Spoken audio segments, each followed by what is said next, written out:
Ana Lilia Pérez, nuestra colega periodista, bueno, pues está en este estudio. Gracias que nos esperaste, Ana Lilia, de esta entrevista que habíamos programado un poco más temprano, pero entró lo de Mexicana y entraron otras cosas y ya se nos fue postergando la conversación. Pero estamos ya contigo, Ana Lilia. Bienvenida, buenos días, ¿cómo estás? Gracias, Carmen. Muy bien, muy contenta.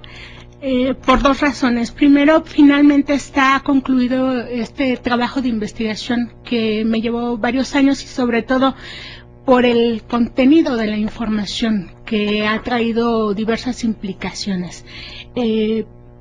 Feliz porque el día de ayer me llega el libro, te llega a ti, eres la prologuista. Fuiste una persona muy cercana a la investigación, a la información, y bueno, creo que mejor acompañante en el libro no pude haber tenido. Te lo agradezco públicamente y sobre todo el contacto, que estuviste al tanto de cómo se construyó este libro. Pues es muy importante, Ana Lilia, la agradecida soy yo que me invitaste a prologarlo, porque estamos frente a una investigación que en efecto lleva varios años para ti, el trabajo de Pemex, lo que has investigado sobre petróleos mexicanos, y en esta fase que culmina con este libro, tuviste acceso, como lo narramos en el prólogo, a información oficial. La esencia de El Cártel Negro, este libro que empieza a circular este día de Grijalvo, la esencia de este libro es información oficial obtenida pues por los recorridos que tuviste que hacer en las instancias de acceso a la información y transparencia. Es muy importante que este dato se dé así, porque es lo que pudiste obtener, que es mucho, aunque uno imagina que puede haber muchas otras cosas, en estas 7 carpetas que te entregó Petróleos Mexicanos a raíz de tu litigio con Pemex para obtener esta información que le había solicitado.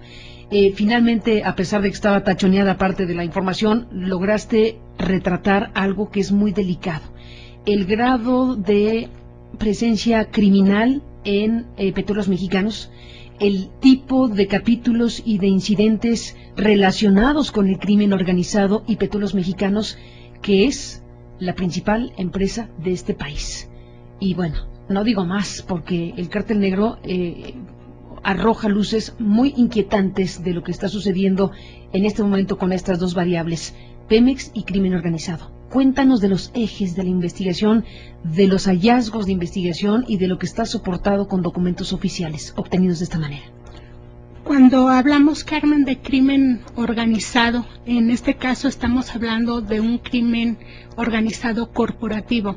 Estamos hablando no solo de los cárteles de la droga, de todos los cárteles de la droga que operan en este país, algunos con mayor presencia en la industria petrolera, otros con menor presencia, pero invariablemente las organizaciones más conocidas, citemos el cártel de Sinaloa, los Zetas, el cártel del Golfo, la familia michoacana, implicados de alguna manera a la industria petrolera. Lo que se puede documentar, lo que se concluye a partir de esta información oficial de Petróleos Mexicanos y de diversas secretarías de Estado, como la Secretaría de Seguridad Pública, la Secretaría de la Función Pública, la PGR, en fin, diversas instancias a las que se acudió para buscar esta información, es que a lo largo de la última década comienza a construirse lo que denomino el Cártel Negro, que es una asociación entre los cárteles de la droga y un grupo o varios empresarios implicados en actos de corrupción, funcionarios públicos que han facilitado sobre todo el actuar de estos cárteles para que se opere lo que hoy es una industria paralela que incluso le hace competencia a Petróleos Mexicanos, competencia en las exportaciones de hidrocarburos. Hablamos no solo de condensado, hablamos de gasolina,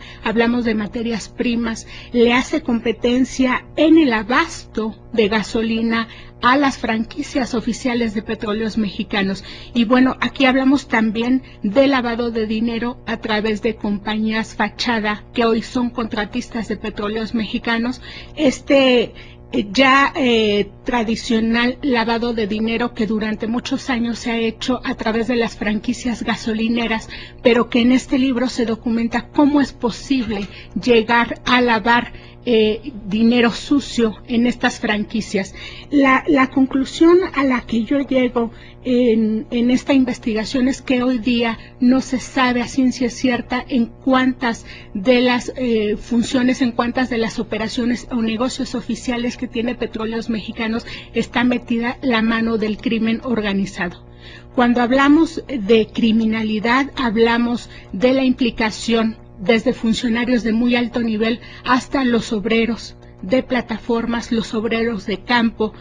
Déjame decirte que este libro va a ser muy doloroso para aquellos viejos petroleros que tenían la camiseta bien puesta con la industria, para todos aquellos que pensamos que Petróleos Mexicanos es el símbolo de la identidad nacional.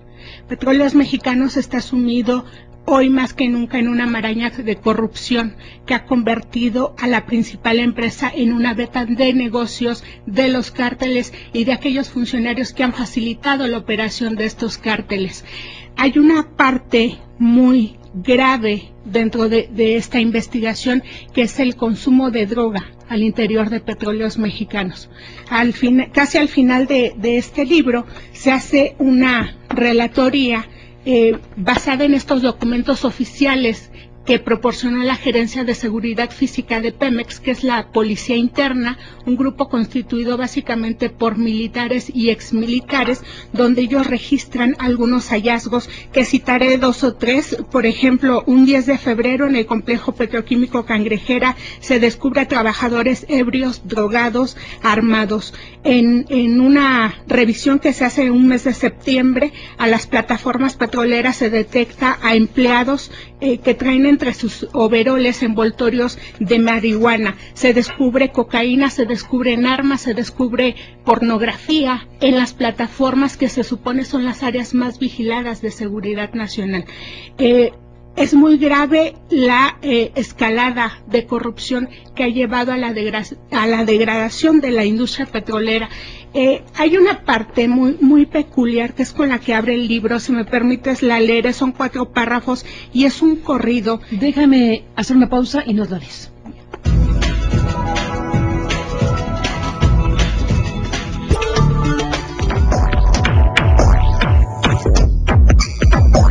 Regresamos, Ana Lilia Pérez, conversando contigo de esta investigación periodística que se ha traducido en un libro que se llama El Cártel Negro, cómo el crimen organizado se ha apoderado de Pemex, y estabas por leer un texto que es un corrido que ilustra de lo que estás hablando. Así es, se llama El Cártel de la Gasolina y dice: soy del cártel de la gasolina y no me importa lo que digan por allí.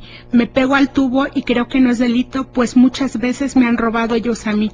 Hay mucha gente que depende del tubo y a mucha gente le da para subsistir. Si eso es robar, soy un ladrón honrado y no me importa si tengo que morir. Cerca de mi rancho tengo mi embarcadero y ahí cargamos uno que otro camión. Tengo mi válvula lista para las que sean. Si nos descubren, abrimos otras 2. Si los gobiernos son un nido de ratas, son los culpables de acabar con el país, pues ellos mismos hacen sus propias leyes y que los pobres se jodan por ahí. Este es un corrido que hace un cantante colombiano que tal parece que está retratando lo que ocurre Henao, que tal parece que está retratando lo que ocurre hoy en México. ¿Por qué el cártel de la gasolina y por qué usar estas palabras como entrada al libro?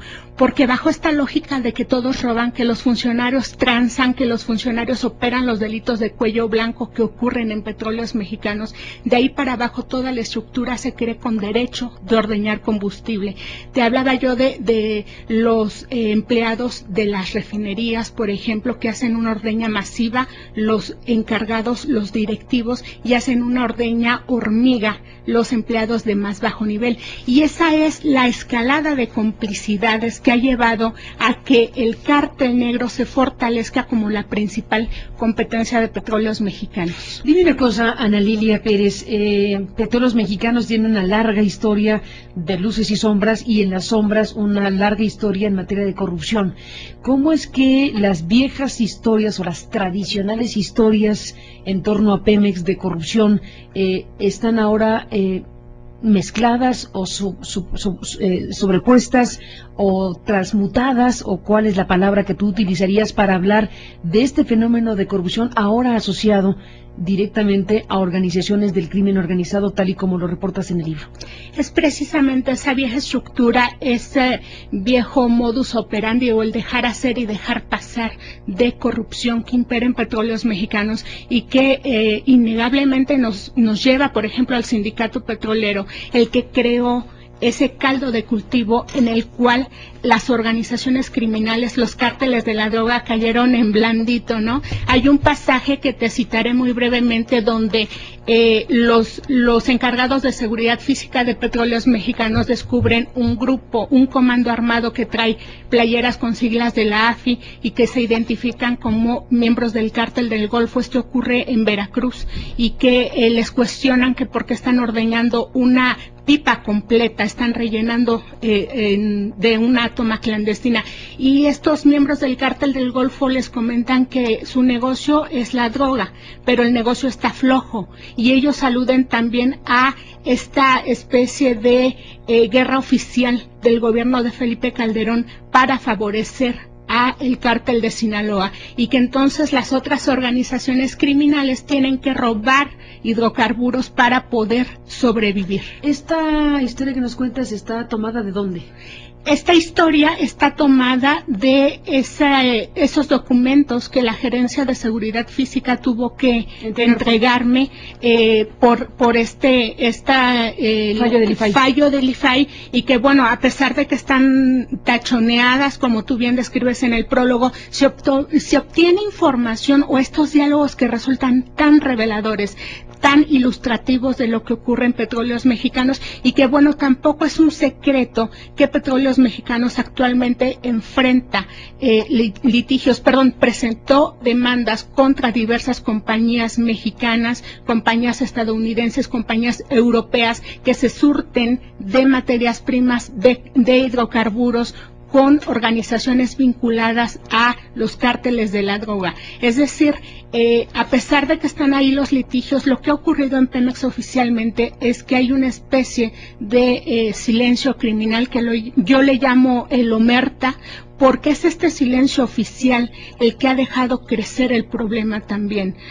¿Recuerdas tú que el periódico Reforma dio cuenta en mayo de 2010 de que un comando armado había tomado un pozo petrolero en la cuenca de Burgos, el pozo Gigante 1? Y bueno, aquí se vio como un escándalo, ¿cómo un comando va a tener tomado un pozo? El libro documenta que no era solo un pozo, que el cártel del Golfo y los Zetas, la batalla que libran y que todos tenemos conocimiento, es una batalla también vinculada al mercado de los hidrocarburos, y que la cuenca de Burgos, que es un área de 70,000 kilómetros cuadrados entre Coahuila, Tamaulipas y Nuevo León, se convirtió en un campo de batalla donde los vehículos de Pemex, los pozos, las tomas de Pemex estaban prácticamente tomadas, valga la redundancia, por los comandos armados. Hay una parte fundamental que son las propias organizaciones las que comentan, de acuerdo que en estos documentos que obtuve de Petróleos Mexicanos, cómo hay, según ellos, una vinculación con los funcionarios de Petróleos Mexicanos para que ellos puedan operar. Y esto tiene una lógica. El manejo de los hidrocarburos, en el caso del condensado, por ejemplo, son muy volátiles, son altamente explosivos, de manera que solamente con los conocimientos de expertos en la industria petrolera podrían estarse manejando. Ahora, Ana Lilia, en el libro vienen incidentes, le llaman, ¿no? Incidentes, que la palabra me parece pequeña para lo que están describiendo, pero llamémosle como se plantea en la propia investigación y en los reportes de Pemex. Se habla de situaciones muy delicadas, de secuestros, de acciones criminales en contra de trabajadores, un conjunto de situaciones que están reportadas internamente en Pemex, que ahora son reveladas por tu información. ¿Qué tipo de asuntos que han costado vidas humanas están también aquí registrados? Bueno, está la parte del saqueo a las plataformas petroleras, que incluso lo comentamos en tu programa en el transcurso de este año, de cómo el crimen organizado ha logrado penetrar a las plataformas petroleras, que se supone son las áreas más vigiladas